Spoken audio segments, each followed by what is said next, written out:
Mag-aapat na buwan na matapos masawi ang isang graduating student sa nasunog na paaralan sa Laguna.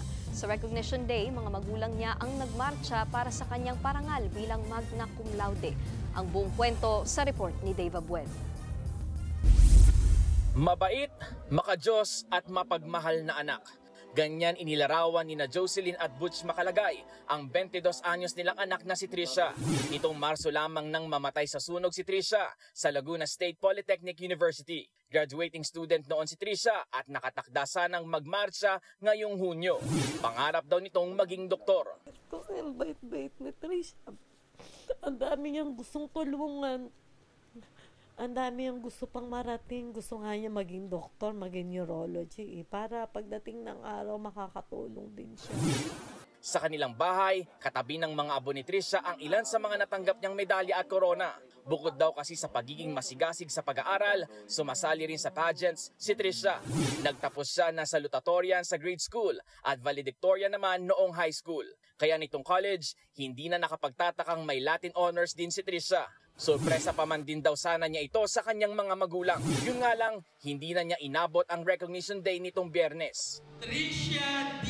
Macalagay, magna cum laude.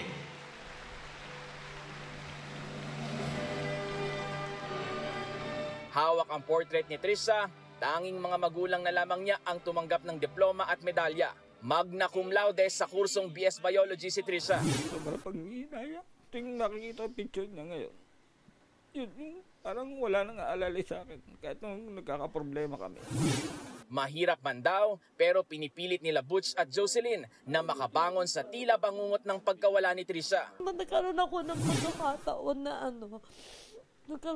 pagkakataon na mangyari yung ganung rewind. Sasabihin ko, magpapalit na lang tayo.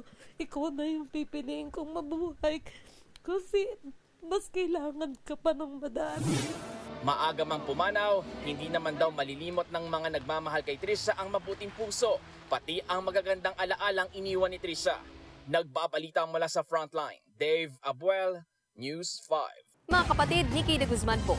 Para sa mga impormasyong dapat ninyong malaman, mag-follow at mag-subscribe na sa social media pages ng News 5.